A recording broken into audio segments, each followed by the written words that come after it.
एक तो आपको पता है कि पाकिस्तान तहरीक इंसाफ ने अपने जो इंट्रा पार्टी इलेक्शंस कराए थे, जिसके ख़िलाफ़ इलेक्शन कमीशन का एक फ़ैसला है और उनका बल्ले का निशान जो है उसको रोक लिया गया था। बात मुख्तसर है कि इलेक्शन कमीशन के कायदो ज़वाबित के मुताबिक हर जमात ने अपनी पार्टी के इंट्रा पार्टी इलेक्शंस उन कायदो ज़वाबित के मुताबिक करवाने आइनी तौर पर लाजिम हैं, जिसके पास अपना इंतखाबी निशान होता है और जो इंतखाबी निशान के लिए लड़ाई लड़ रहे होते हैं उन्होंने अपने पार्टी इलेक्शंस कराने होते हैं, क्योंकि जब वो जनरल इलेक्शंस में जाते हैं तो वही निशान जो होता है वो पाकिस्तान की जो आवाम है उस पर वोट देती है। अगर शख्स मौसूफ अपनी जमात के अंदर इलेक्शन सही नहीं करा सकता क्योंकि उसको RTS जो है उसका नशा चढ़ जाए, RTS बिठाकर फैसला लेने का आदी हो जाए, सुप्रीम कोर्ट 9 मई रियासत पे चढ़ दौड़े और सुप्रीम कोर्ट कहे good to see you and wishing you good luck, और जब इस तरह के फैसले सहूलतकारी करें, भाई आपके पास इलेक्शन, मैं आवाम से भी उनको भी बताना चाहती हूँ, ये बहुत सिंपल मामला है जिसका ज़िम्मेदार इमरान खान है, जिसका ज़िम्मेदार पाकिस्तान तहरीक इंसाफ है। ये कोई ज़्यादती नहीं है, ये किसी किस्म की कोई ज़्यादती नहीं है। इलेक्शन कमीशन का कोड ऑफ कॉन्डक्ट है, उसके मुताबिक इंट्रा पार्टी इलेक्शंस कराने हैं। उसने अगर आपने नहीं कराने तो इसके साथ गालिबन 8 या 9 जमातें जिनको निशान नहीं मिला क्योंकि उन्होंने अपने इंट्रा पार्टी इलेक्शंस नहीं कराए। इन्होंने इलेक्शन कराया, धांधला कराया, RTS बैठाकर आदि हो, ना कोई वोटर लिस्ट, ना किसी किस्म का कोई कायदा ज़वाबित, ना वोट देने वाले, ना इलेक्शन लड़ने वाले, ना इलेक्शन रिटर्निंग ऑफिसर, कुछ नहीं, किसी किस्म का नहीं। तो इलेक्शन कमीशन क्या करे? आप चाहते हैं इलेक्शन कमीशन आपकी सहूलतकारी करे?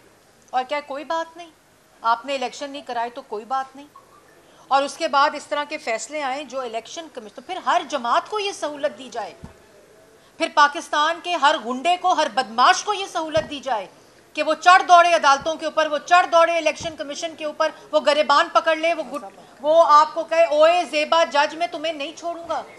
फिर ये पाकिस्तान के हर शहरी को ये सहूलत देनी लाजिम हो जाती है। और ये जो फैसले होते हैं ना अदालतों के, ये फैसले तारीख का हिस्सा बनते हैं। अभी इजाजुल एहसन साहब ने इस्तीफ़ा दिया है, मज़ाहिर अली नकवी साहब ने इस्तीफ़ा दिया है। क्यों दिया इस्तीफ़ा? इस्तीफ़ा देकर आप समझते हैं कि आप अपने दामन पे लगे धब्बे, काले धब्बे, वो साफ कर सकते हैं। इस्तीफ़ा देकर आप तमाम हिसाब से बरीउज़्ज़मा हो सकते हैं। इस्तीफ़ा देकर जो आपने 5-6 साल सुप्रीम कोर्ट के आला मनसब को इस्तेमाल करते हुए, अपने इख्तियार को नाजायज़ इस्तेमाल करते हुए, अपनी कुर्सी को इस्तेमाल करते हुए आपने इस मुल्क के साथ ज़्यादती की, इस मुल्क के 3 दफ़ा के मुंतखब वज़ीर आज़म के साथ ज़्यादती की, इस मुल्क की आवाम के साथ ज़्यादती की। JIT के हीरे, JIT का मॉनिटरिंग जज इजाजुल एहसन इस्तीफ़ा दे के समझता है कि 6 साल जो इस मुल्क के साथ जुल्म हुआ आप उसको ख़त्म कर देंगे, आप कंट्रोवर्शियल फैसले दें, आपकी करप्शन के केसेस निकल आएँ, आपके ऊपर रेफरेंसेस हो जाएं, आपकी इन्वेस्टिगेशन हो रही हो तो आप इस्तीफ़ा दे देंगे। आज कटहरे में लाया जाए, ये इस्तीफ़ा देने से बात नहीं बनेगी, ये हिसाब और किताब होगा, ये एहतसाब होगा। अगर 3 दफ़ा के मुंतखब वज़ीर आज़म का एहतसाब हो सकता है और वो अपने आप को कानून के सामने पेश करता है, अपने पूरे ख़ानदान को करता है, अपनी पूरी जमात को करता है, तो फिर चाहे वो सुप्रीम कोर्ट का जज हो, चाहे वो किसी भी इदारे से ताल्लुक़ रखने वाला शख्स हो, उसका एहतसाब लाजिम होता है। आप मॉनिटरिंग जज थे, उस वक़्त कहते थे सिसिलियन माफिया और गॉड फादर, आपने हीरे तलाश किए थे, सुप्रीम कोर्ट को मजाक बना दिया था, सुप्रीम कोर्ट के मनसब को, अपनी कुर्सी को मजाक बना दिया था, सिर्फ एक शख्स के साथ आपने ज्यादती करने के लिए। आज वो शख्स सुरखरू हो रहा है। आप अपना इस्तीफ़ा देकर, आपने गलत काम नहीं किया तो खड़े हो जाएं। मज़ाहिर अली नकवी साहब अगर ट्रक आए और गए नहीं थे तो खड़े हो जाएं, कहें जी मांगो मेरा हिसाब। नवाज शरीफ ने कहा था ना कि जो हिसाब, जो फ्रिवलेस एप्लीकेशन पैनामा की dustbin of the supreme court में चली गई थी, उन्होंने दरख्वास्त लिखा था कि मेरा हिसाब करो, अगर मेरे पे इल्ज़ाम लगाए तो मेरा हिसाब करो। और हिसाब दिया, एहतसाब कराया, अपनी जमात का कराया, अपने ख़ानदान का कराया, अपने बच्चों का कराया, अपना कराया, और आज सुरखरू हो रहे हैं। आज नवाज शरीफ के ख़िलाफ़ साजिश करने वाला बेंच अपने अंजाम को पहुंच रहा है। आज वो सारे किरदार जिन्होंने पाकिस्तान की आवाम के ख़िलाफ़ ये साजिश की, आज पूछते हैं महंगाई क्यों? ये एजाजुल एहसन इस महंगाई का ज़िम्मेदार है, मुज़ाहिर अली नकवी इस महंगाई का ज़िम्मेदार है, इस तज़हीक का मुल्क की, इस मईशत की बर्बादी का ज़िम्मेदार एजाजुल एहसन और मुज़ाहिर अली नकवी साहब है, और वो तमाम किरदार जिन्होंने इसमें अपना हिस्सा डाला है। आज मुल्क की मईशत की तबाही हो, अवाम की रोटी हो, अवाम की चीनी हो, अवाम का रोज़गार हो, इस सब के ज़िम्मेदार ये चेहरे और ये किरदार हैं। और समझते हैं कि इस्तीफ़ा देंगे तो तारीख़ के जो हक़ाइक़ हैं वो ख़त्म हो जाएंगे। समझते हैं इस्तीफ़ा देंगे तो अवाम भूल जाएगी। समझते हैं इस्तीफ़ा देंगे तो सब कुछ माफ़ हो जाएगा। नहीं माफ़ होगा। ये एहतसाब आज से शुरू होगा। ये हम ख्याली जो है ना, जो इख्तिताम पजीर हो रही है, ये जो रेज़ा हो रही है, ये अल्लाह ताला के बाद इनके अमालों के नताइज हैं। ये जो सहूलतकारी हो रही थी ना, मिलकर हम ख्याली हो रही थी, सहूलतकारी हो रही थी, अपने अदारों को इस्तेमाल करके हो रही थी, तो क्या मतलब था कि आज ताकत है तो आप किसी के अपने ताकत के ज़ोर पर आप कुछ भी कर सकते हैं। किधर गई वो ताकत? ये हम सब के लिए आज ये सोचने का लम्हा है कि ये ताकतें अमानत समझकर इस्तेमाल होनी चाहिए। ये इख्तियार अल्लाह ताला के दिए होते हैं, ये आइन के दिए होते हैं, ये पाकिस्तान की आवाम की अमानत होती है। इसको अपने ज़ातियात के लिए, अपने वेस्टेड इंटरेस्ट के लिए इस्तेमाल नहीं कर सकते आप। आज नवाज शरीफ सुर्खरू हो रहा है। हाँ, यही लोग इनके इस्तीफ़े गवाही दे रहे हैं कि ये मुजरिम है इन कामों के। इनके इस्तीफ़े गवाही दे रहे हैं कि इनके अमाल ख़राब थे। क्यों इस्तीफ़ा दिया? नवाज शरीफ के ऊपर प्रेशर था ना कि पैनामा ख़त्म कर देंगे, आप इस्तीफ़ा दे दें। उनका क्यों दूँ इस्तीफ़ा? अगर कोई गलत काम किया है, अगर अमानत अवाम की खिदमत अमानत समझ कर की है, मेरा हिसाब लें, तो आज क्यों इस्तीफ़े दे रहे हैं? ये इन्हीं मनसब पे बैठे हुए लोग थे जो उस वक़्त हिसाब मांगते थे, आज एक रात अपना हिसाब नहीं दे सके, एक दिन खड़े नहीं हो सके, क्योंकि जिनके स्केलेटन्स होते हैं ना कबर्ड्स में, वो नहीं कानून के आगे खड़े हो सकते, वो कॉम्प्रोमाइज्ड होते हैं। और कॉम्प्रोमाइज़ होने की निशानी ये होती है, उस दिल होता है शख्स। जब दिल साफ़ हो, नीयत साफ़ हो और ये पता हो कि कोई गलत काम नहीं किया, तो वो नवाज शरीफ होता है। जब नीयत ख़राब हो, जब बुज़दिली हो, जब चोरी हो, तो फिर ये हाल होता है। माफ़ी दे दें, इस्तीफ़ा ले लें, लेकिन आवाम ये माफ़ी और इस्तीफ़ा कबूल नहीं करती। अगर आज आपका इस्तीफ़ा कबूल भी हो जाए तो आपको हिसाब देना पड़ेगा, क्योंकि आपने ये जुर्म, ये जुल्म पाकिस्तान की आवाम के साथ किया। समझ रहे थे कि नवाज शरीफ के साथ कर रहे हैं। नवाज शरीफ तो सुरखरू हो रहा है। चौथी दफ़ा इंशाअल्लाह पाकिस्तान की आवाम के वोटों से वज़ीर आज़म बनने जा रहा है। और आप लोग साजिशी चेहरे, ये किरदार जिन्होंने पाकिस्तान की आवाम के साथ जुल्म किया, वो अपने अंजाम को पहुँच रहे हैं। और ये जो इस्तीफ़ों की जो है ना कि जी बड़ा ये कोई हम बड़ा स्टैंड ले रहे हैं, ये बुज़दिली है, क्योंकि आपको पता है आपने गलत काम किए हैं, आपको पता है आपने कंट्रोवर्शियल फ़ैसले दिए हैं। और ये आज जो बाकी भी लोग ऐसे फ़ैसले करते हैं ना, इलेक्शन कमीशन के ज़वाबित हैं। पाकिस्तान की तमाम जमातें उस कोड ऑफ कॉन्डक्ट के मुताबिक अपने इंट्रा पार्टी इलेक्शंस कराती हैं, और वो जो गाली दे, वो जो धमकी दे, वो जो गिरबान पकड़े, वो इलेक्शन ना कराए सही। वो अपनी जमात का इलेक्शन ठीक नहीं करा सकता, तो जनरल इलेक्शन क्या लड़ना है उसने? इतनी डेमोक्रेसी जो उसके दिमाग में है, 9 मई के मुजरिम, तुम पार्टी इलेक्शन कराओ यार।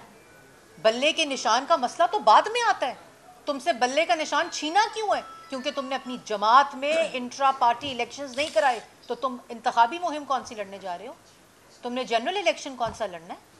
ये तमाशे और ये मजाक जो है ना, और ये उन सब के लिए लम्हा फ़िक्रिया है। ये सोचने का मौका है कि आज जो आप फैसला करेंगे उसने एक ना एक दिन अपनी हकीकत सामने लानी है।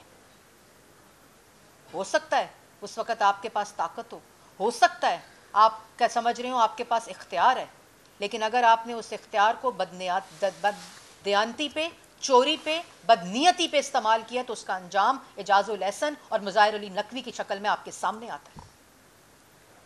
काम अपने अमाल ख़राब हों और दूसरों को तुम इस किस्म की आप बातें करें। मुझे आज भी वो वक्त याद है जब एजाजुल एहसन साहब मॉनिटरिंग जज बने थे पैनमा के और हीरे तलाश हुए थे GIT के। किधर है वो हीरे? किधर है वो मॉनिटरिंग जज के तमाम तकाजे जो वो उस वक्त बातें करते थे, जिन अलकाब से पुकारते थे?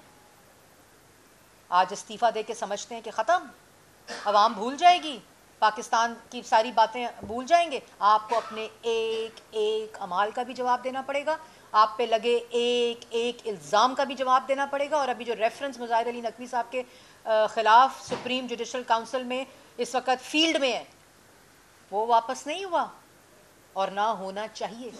आज ये प्रेसिडेंट सेट करने का टाइम है कि आप इस तरह करके आवाम से और मुल्क से मजाक नहीं कर सकते। अगर इख्तियार है तो उसको अमानत समझ कर इस्तेमाल करें। इलेक्शन कमीशन के कायदो ज़वाबत और कोड ऑफ कॉन्डक्ट के मुताबिक इंट्रा पार्टी इलेक्शन हर जमात ने पाकिस्तान में कराने हैं।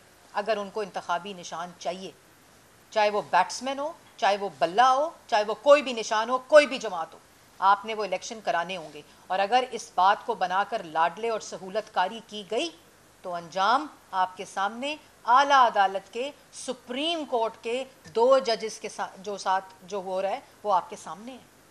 क्योंकि आपको अपने हर फैसले का, इस मनसब पे बैठे हर फैसले का आपको जवाब देना पड़ेगा। तारीख का वो हिस्सा बन सकता है लेकिन वो अपनी हकीकत कभी भी नहीं खोता। जी, ये बताइएगा कि बल्ले के निशान के ऊपर आप लोगों को बहुत एतराज है।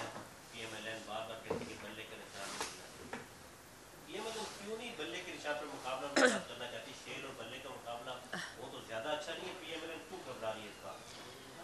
देखिए आपने मेरी पूरी प्रेस कॉन्फ्रेंस सुनी, मैंने बल्ले के निशान के ख़िलाफ़ कोई बात की है? एक जमात है उसका इंतखाबी निशान है, जैसे हमारा शेर है, ठीक है ना। हमने इलेक्शन इंट्रा पार्टी कराए, अभी आपको याद है इस्लामाबाद में कराए ना, कोड ऑफ कॉन्डक्ट आया इलेक्शन कमीशन का, उसके मुताबिक पूरा प्रोसेस हुआ, पूरी उसकी एडमिनिस्ट्रेशन हुई, लाइव चैनल्स ने देखा हमारा इलेक्शन। जमात है ना, इंतखाब कराया इलेक्शन कमीशन के कोड ऑफ कॉन्डक्ट के।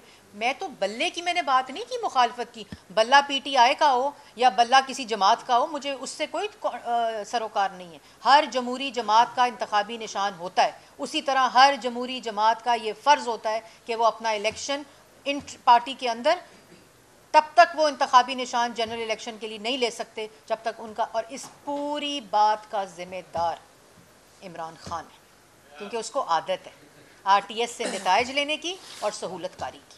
मैडम ये बताइएगा कि टिकटें जारी हो चुकी हैं, बिलावल ने लाहौर का रुख कर लिया है और जलसे भी कर रहे हैं, भरपूर अंदाज में कंपेन भी कर रहे हैं। वो कह रहे हैं पंजाब हम वापस लेंगे। तो नून लीग उस तरह से सरगर्म नजर नहीं आ रही जिससे कहते पीपल्स पार्टी सरगर्म हो गई, क्या वजूहत है? देखें, नून लीग इलेक्शन लड़ रही है, नून लीग ड्रामेबाजी नहीं कर रही। आप मुझे बताएं ना, रोज़ आपको पार्लियामेंट्री बोर्ड की कार्रवाई मिलती थी ना, इंटरव्यूज़ कैंडिडेट्स के। मुझे पाकिस्तान की कोई और जमात बता दें जिसने अपना इलेक्टोरल प्रोसेस कंप्लीट किया हो। पार्लियामेंट्री बोर्ड के बाद आपको टिकट का सिलसिला जारी हुआ, सिलसिला जारी जब हमेशा ऐसे ही होता है।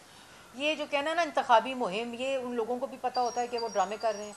हमारा सिलसिला आज ख़त्म हुआ है, इंशाल्लाह ये अगले हफ्ते 15 तारीख से हमारी इलेक्शन की मुहिम जो है वो शुरू हो जाएगी और जलसे होंगे पूरे पाकिस्तान के अंदर। और 8 फरवरी को इंशाल्लाह हम इलेक्शन में हिस्सा लेंगे और पाकिस्तान की आवाम, ये जो आज आपके सामने फ़ैसले भी आ रहे हैं, हकीकतें भी आ रही हैं, उनके मुताबिक दोबारा जिस शख्स से ज़्यादती पर, गैर आइनी तौर पर, गैर कानूनी तौर पर, मुल्क के अंदर कोई कानून ही मौजूद नहीं था जिसकी उसको सज़ा दी गई, वो मनसब वापस पाकिस्तान की आवाम उनको देगी। अच्छा, फरमाइएगा कि वो भी मेरी बहन ही है जिसका हम नाम लेने लगे थे। MA और MS में फ़र्क नहीं है। बहसियत पॉलिटिकल पार्टी, हमें तो ये लग रहा था शायद आप अपना कंसर्न शो करेंगे कि पूरा मामला बिखर गया है, निज़ाम बिखर गया है। 2 सीनियर जजेस सुप्रीम कोर्ट ऑफ पाकिस्तान के वो इस्तीफा दे रहे हैं, तो आपको पॉलिटिकल पार्टी कंसर्न होना चाहिए था, लेकिन आप तो खुश हो रहे हैं कि भाई वो अंजाम को पहुंच गए। निज़ाम बरम दरम अदारों का तब होता है जब इस तरह की काली भेड़ें अदारों में होती है। और नवाज शरीफ साहब हमेशा कहते थे, उन्होंने कभी अदारे को, कभी किसी अदारे को नहीं कहा, उन्होंने कहा जब अदारों के अंदर ऐसे लोग आ जाते हैं जो अदारों की तज़हीक का सबब बनते हैं और अपने इख्तियारात का नाजायज़ इस्तेमाल करते हैं, तो वो हालात, अभी सुप्रीम कोर्ट ताकतवर हो रही है इस तरह की काली भेड़ों के जाने से। सुप्रीम कोर्ट में तक़वियत आ रही है, सुप्रीम कोर्ट और ज़्यादा फ़ाल हो रही है क्योंकि ये क्लेंजिंग हो रही है, सफाई हो रही है। लोग अपने अंजाम को अपने अमालों की वजह से पहुंच रहे हैं। हम सुप्रीम कोर्ट ने तो कहा नहीं कि इस्तीफ़ा दे दो। हाँ, सुप्रीम कोर्ट के अंदर जुडिशल काउंसिल ने रेफरेंस में हिसाब मांगा है, तो हिसाब दें, इस्तीफ़ा नहीं मांगा था। अच्छा, ये बताइए कि पाकिस्तान मुस्लिम लीग नून ने पार्लिमानी बोर्ड के इजलास में काफ़ी डिटेल में इजलास हुए, 1-to-1 मुलाकातें भी हुई, उसके बावजूद इतनी देर तक अभी तक डिस्ट्रिक्ट लाहौर की अभी तक मुकम्मल टिकटों के ऐलान नहीं किए जा सके, और जिन लोगों के नाम नहीं आ रहे वो आज़ाद इलेक्शन लड़ने के ऐलान कर चुके हैं। लाहौर से भी एक सीनियर रहनुमा जो है अपनी कॉर्नर मीटिंग में दर्जनों दफ़ा ऐलान कर चुके हैं कि अगर मुझे टिकट नहीं मिलती तो मैं आज़ाद हैसियत से इलेक्शन लड़ूंगा। तो क्या पाकिस्तान मुस्लिम लीग नून जो है वो इसी वजह से अभी तक लाहौर के भी और दीगर? नहीं जी, ऐसी बात नहीं है। मैंने पहले आपको बताया कि पार्लियामेंट्री प्रोसेस और पार्लियामेंट्री जो इलेक्टोरल प्रोसेस होता है उनके कुछ तकाजे होते हैं, और वाहिद मुस्लिम लीग नून ही वो मेचॉरिटी का उन्होंने एक्सप्रेशन दिया है और इजहार किया है कि पूरा प्रोसेस कंप्लीट किया। और फिर अगर हम अपना प्रोसेस कंप्लीट ना करें और बाद में रोएं पिटें और चीज़ें कि हमसे ज़्यादती होगी, तो ये हमारी अपनी ज़्यादती होती है। इसलिए पूरा प्रोसेस कंप्लीट हुआ है। पूरे प्रोसेस के बाद कुछ जगहों के ऊपर हमने डिसीजन पेंडिंग किया था, वो आज इंशाल्लाह तमाम फ़ैसले हो जाएंगे और आप लोगों के सामने उनके अनाउंसमेंट्स भी होंगे। देखें, जो आज़ाद लड़ेगा उसकी अपनी मर्ज़ी होती है, लेकिन मैं इतना ज़रूर कहूँगी कि जमात के साथ खड़े रहना, जमात से बड़ा कोई नहीं होता। और आगे इलेक्शंस हैं इंशाल्लाह, जो जमात के फैसले हैं उसके मुताबिक। तीन पार्टियों के साथ आपकी सीट एडजस्टमेंट का मामला चल रहा है, आप MKM और उसके साथ इस्तेकाम पाकिस्तान पार्टी, आप तर्जुमान ने ज़रा तफसील से बता दी कि किस पार्टी के साथ कितनी देखिए, अभी इसके ऊपर फ़ैसला, मैं तर्जुमान ज़रूर हूँ लेकिन मैं हतमी फ़ैसला ही आपको बता सकती हूँ बतौर तर्जुमान। तो जब वो फ़ैसला अब हतमी तौर पर हो जाएगा तो उसका बाज़ाब्ता ऐलान किया जाएगा।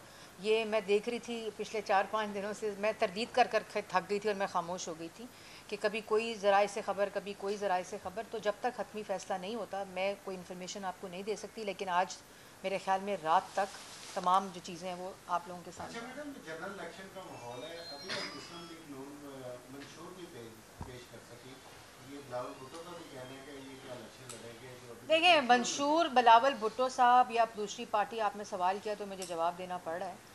बात यह है कि मुस्लिम लीग नून वो वाहिद जमात है जो मंशूर में जो कहती है उसका वादा पूरा करती है। हम मंशूर को सवाए खाली अनाउंसमेंट्स के लिए और नारों के लिए इस्तेमाल नहीं करते। 2013 में मंशूर में वादा किया था लोड शेडिंग ख़त्म करेंगे, दहशतगर्दी ख़त्म करेंगे, मईशत को ठीक करेंगे। 2018 में गवर्नमेंट ख़त्म हुई तो लोड शेडिंग ख़त्म थी, दहशतगर्दी ख़त्म थी, मुल्क 6.1% पे तरक्की कर रहा था, सबसे सस्ता तरीन मुल्क था हमारे मंशूर के मुताबिक। 2018 में जो वादा किया था आपके सामने है, जिन फैसलों की वजह से पाकिस्तान की आवाम उन वादों से महरूम रही और वो जो 1 करोड़ नौकरी और 50 लाख घर वाले हैं वो भाग गए। ठीक है, इस वक्त भी जो मंशूर बन रहा है, तरजीहात नवाज शरीफ साहब की बहुत ही वाजिया हैं कि मंशूर के अंदर कोई झूठा वादा ना हो, क्योंकि हम झूठे वादे करते नहीं, हम नारे लगाते नहीं। उनकी बहुत कैटेगोरिक ये हदायत है कि वो तमाम तरीके और अनाउंसमेंट्स हों जो असल में वादे होंगे। महंगाई में कमी, इलेक्ट्रिसिटी बिल में, बिजली के बिलों में कमी, गैस की बिलों में कमी, और जो तबकात हैं जिनको इस वक्त रिलीफ चाहिए, हमारा मंशूर उसकी तर्जुमानी करेगा इंशाअल्लाह। मरियम नवाज साहब, ये बताइएगा कि मरियम नवाज ने कहा था कि वोटों की जो जगह है वो वाशरूम में है, लेकिन कल जो टिकट जारी हुई नून लीग की तो काफ़ी सारे जो लोटे हैं उनको टिकट जो हैं वो मिली हैं, लोटे सजा दिए गए हैं, जिस पर तनकीद भी सामना कौन से लोटे हैं टिकट मिली? रावलपिंडी, गुजरात, इन हलकों से आपको तो हमारे चौधरी जाफर इकबाल साहब को टिकट नहीं मिल सकी, उनकी जगह एक चीफ के जो भाई है उनको मिल गई।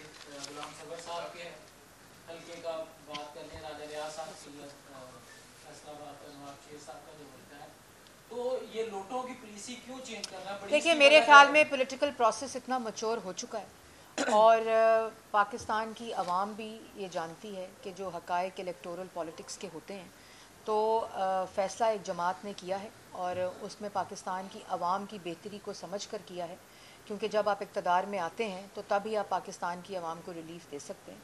अभी फ़ैसले जो हो रहे हैं वो तमाम जो चीज़ें उनको मद्देनज़र रखते हुए हो रहे हैं। इंशाल्लाह जो फ़ैसले इंशाल्लाह नहीं, इक़्तिदार के आने के लिए मैं बात नहीं कर रही, मैंने आपको ये बात कही है कि जो मौक़िफ़ मरीम नवाज़ शरीफ साहिबा का था वो आज भी कायम है और इंशाल्लाह जो भी पाकिस्तान की आवाम फ़ैसला करेगी हम इंशाल्लाह पाकिस्तान की आवाम की खिदमत करेंगे।